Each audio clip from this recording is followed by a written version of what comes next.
एक कोई साधु अकेला चला जा रहा है और एक कोई साधु बढ़िया कपड़े पहनकर, उनके पीछे 1 लाख की भीड़ है। आप किसके पीछे जाना चाहेंगे? ऐसी सोचकर बता दीजिए एकदम से।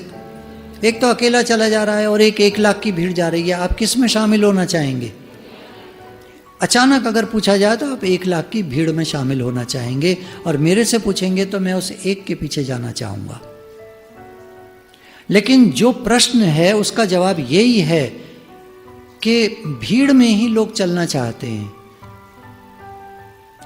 तो अगर आप बच्चों को यहां भीड़ में लाकर बिठाएंगे, वो पूरा सत्संग सुनेंगे और घर जाकर आपको पूरा सुना देंगे। और आप घर जाकर उन्हें 2 मिनट भी सुनाएंगे तो इधर उधर देखेंगे और चल पड़ेंगे। क्या बताया, कुछ सुना तुमने? हाँ सुन लिया। आपसे नहीं सुनेंगे, आप तो अकेले बोल रहे हैं ना। अकेले साधु के पीछे कोई नहीं जाता, सब भीड़ में ही जाते हैं।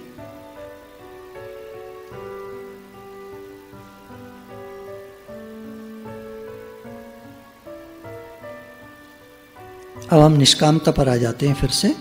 भगवान कह रहे हैं इस लोक में मुझे कुछ भी प्राप्त करने योग्य नहीं है, फिर भी मैं कर्मों में वर्तता हूं। मुझे कुछ नहीं चाहिए, फिर भी मैं कर्मों में वर्तता हूं। तो हमको क्या करना चाहिए?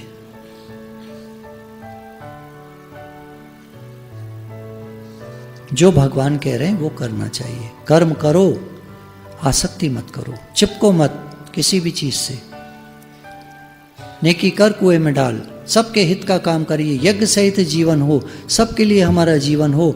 हमें कुछ नहीं चाहिए, ये निष्कामता है। हमें कुछ नहीं चाहिए।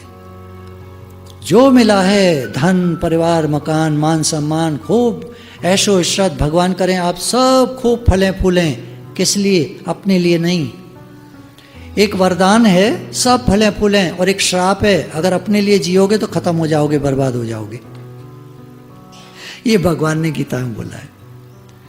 सबके लिए जियो तो फ्लरिश करते जाओगे।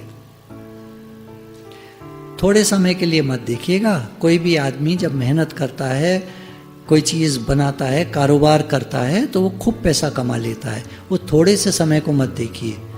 जब वो मरता है तो खाली हाथ जाता है और अगले जन्म में गरीब बनता है। हमने तो बहुत सारे लोगों के बहुत सारी पास्ट लाइफ्स और आगे की लाइफ्स भी देखी हैं, जिनका जीवन अच्छा था, भक्तिमय था, सबके हित के लिए था। वो इस जन्म में बहुत पैसे वाले बने हैं और इस जन्म में भी खूब कर रहे हैं सबके लिए। आपकी चॉइस है, आप क्या चाहते हैं।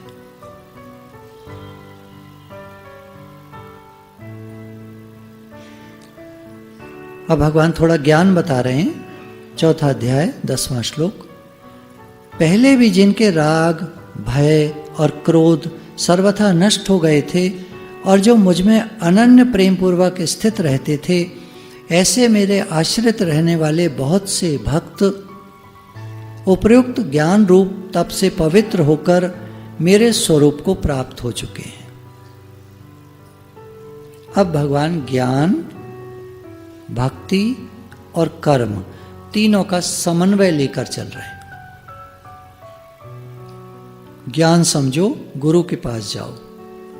हे अर्जुन, यदि तू इस ज्ञान को समझना चाहता है तो तत्वदर्शी ज्ञानी महात्मा के पास जाकर प्रश्न करने से, पहले तो कहा दंडवत प्रणाम करने से, उनके लिए कुछ सामग्री ले जा और उसके बाद उनके पास बैठकर प्रश्न कर। वे तुझे उस तत्व ज्ञान का उपदेश करेंगे जिसको जानकर तू इस दुख रूप संसार से मुक्त हो जाएगा।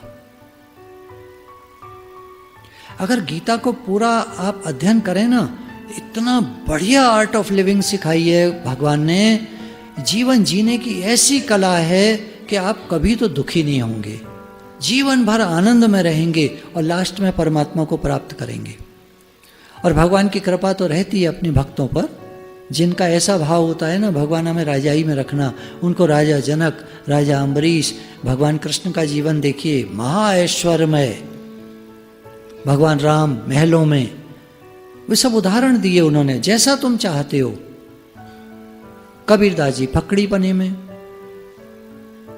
रहीमदास, सूरदास, तुलसीदास फकड़ी पने में, उन्होंने ऐसा चाहा ऐसा हुआ। आप चाहेंगे हम पूरे एक परिवार के साथ बढ़िया तरीके से अच्छे पैसे वाले होकर बहुत, और प्रभु हम खूब आपका भजन करें, ऐसा ही होगा। आपकी चॉइस। भगवान ने कहीं नहीं कहा हे अर्जुन तो गरीबी में रहे ना, अर्जुन तो राजा था। और ज्ञान वही दे रहे हैं जो फकड़ियों को भी वही ज्ञान होता है, जो नागा बाबा यानी अवधूत रहने वाले, कुछ नहीं, कोई वस्त्र नहीं, कोई कुछ नहीं, कुछ खाने को मिल जाए नहीं मिले नहीं मिले, एक पेड़ के नीचे पड़े हैं, कहीं जंगलों में पड़े हैं, कहीं, उनको भी वही ज्ञान होता है। और एक राजा महाराजा को भी वही ज्ञान होता है, सेम, इसमें कोई फर्क नहीं है। चॉइस आपकी है, आप क्या चाहते हैं, आपको क्या पसंद है, गरीबी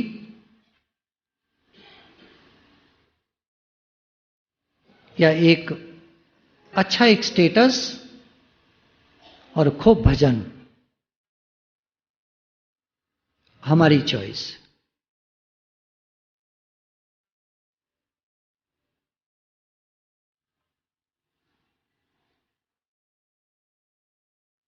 भगवान ने कहा ना, ये ज्ञान शुरू में मैंने, जब जगत की उत्पत्ति होती है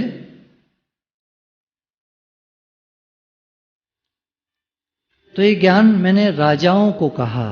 चौथे अध्याय का अगर पहला श्लोक आप देखें, श्री भगवान बोले मैंने इस अविनाशी योग को सूर्य से कहा था। राजा सूर्य देव हुए शुरू में। सूर्य ने अपने पुत्र वैवत्स मनु से कहा, मनु उनकी संतान, ये भी राजा थे। और मनु ने अपने पुत्र राजा इक्ष्वाकु से कहा, ये भी राजा थे। ये राजाई ज्ञान है, इसको राज विद्या कहते हैं।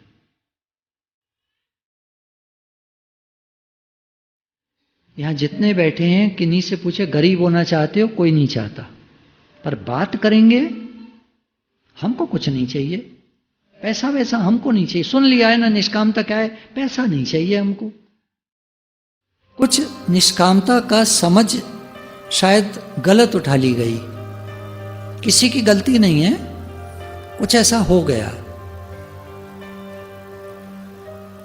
लेकिन समग्र गीता का अध्ययन अगर आप करेंगे तो भगवान ने कहीं नहीं कहा, पैसे का तो नाम ही नहीं लिया है। ये है, नहीं है, बहुत ज्यादा है, कम है, जैसा भी है, हे अर्जुन तू ज्ञान को समझ।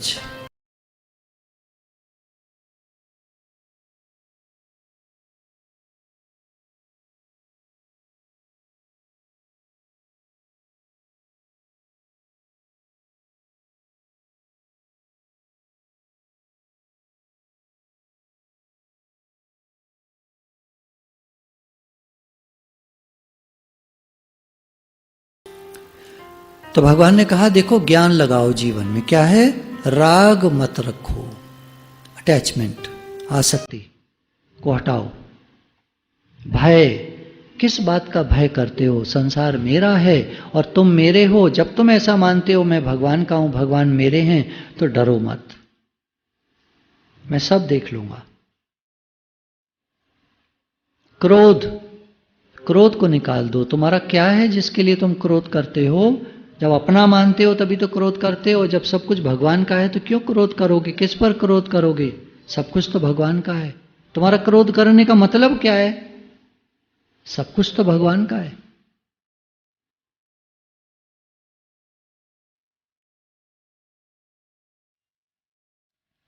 जो मुझ में अनन्य प्रेम पूर्वक स्थित रहते थे, भगवान पहले की बात बता रहे हैं, वो लोग कैसे मुक्त हुए पूर्व काल में, जिनके राग भय और क्रोध सर्वथा नष्ट हो गए थे और जो मुझ में अनन्य प्रेम पूर्वक स्थित रहते थे। उनका मेरे से अनन्य अनन्य कहीं अन्य नहीं होता था, सारा प्रेम मेरे से होता था। ये हम जो कन्हैया साथ में रखते हैं, इनका भाव समझिएगा। कोई क्या कहता है क्या नहीं कहता छोड़िए, बात को समझिए। हमारे पास जब कोई चीज होती है, मान लीजिए हमारा बच्चा हमारे पास है, छोटा बच्चा है, 3 महीने का है, 2 महीने का है, जो भी, वो हम उसको पास रखते हैं तो प्रेम लगता है। और जब उसको पलंग पर छोड़ देते हैं, किचन में काम करते हैं, ध्यान तो रहता है पर वो प्रेम नहीं रहता, क्योंकि काम में हम बिजी हैं। तो वो जो प्रेम है वो वाला, ये वाला, ये तो नहीं होता उस समय, वो जो हक किया हुआ है उसको, वो तो नहीं होता, वो तो वहाँ है या किसी और के पास है, माता जी के पास है, बाबू जी के पास है, किसी के पास है, लेकिन हम काम कर रहे हैं, याद है भले, पर वो वाला प्रेम नहीं है। और जब यहाँ होता है तब बहुत प्रेम होता है ना। जब कन्हैया को साथ रखेंगे तो अनन्य प्रेम होगा, और जब उनको बिठा देंगे मंदिर में और आप घूमते रहेंगे संसार में, तो अनन्य प्रेम हो ही नहीं सकता। तो ये एक गुरु ने युक्ति दी हमको, ये नहीं कि अब आप कन्हैया को सारे टाइम साथ लेके चलेंगे, कि युक्ति बता रहे हैं, आपको समझ बता रहे हैं, ये क्या कंसेप्ट क्या है, क्यों कन्हैया को साथ रखो, क्योंकि साथ रखने से पूरा पूरा प्रेम रहता है, ध्यान उधर ही लगा रहता है, कहीं मन अटकता नहीं है हमारा, इन्हीं में मन जाता है, इन्हीं में जाता है।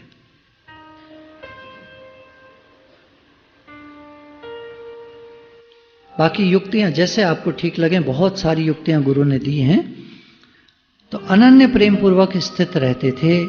ऐसे मेरे आश्रित रहने वाले बहुत से भक्त, आश्रित रहने वाले, आश्रय संसार का नहीं भगवान का होना चाहिए, आश्रय पैसे का नहीं भगवान का होना चाहिए, आज आश्रय डॉक्टर का, वकील का, कर्मचारियों का, सेठों का, नवाबों का या ऑफिसर्स का नहीं, आश्रय भगवान का होना चाहिए। उनकी तो केवल इज्जत करनी चाहिए, हाथ जोड़ के प्रणाम, जय हो आपकी जय हो, बस आगे बढ़िए, सबकी जय हो कर दीजिए और अपने रास्ते चलिए, किसी को नाराज मत करिए। ये आर्ट ऑफ लिविंग है, किसी को नाराज मत करिए। अरे आपकी जय हो, वाह क्या बात है, आप तो बड़े सुंदर लग रहे हैं, आप तो बड़े अच्छे लग रहे हैं, आप तो बड़े ये बड़े वो, बड़े ये बड़े वो, चलो अपने रास्ते।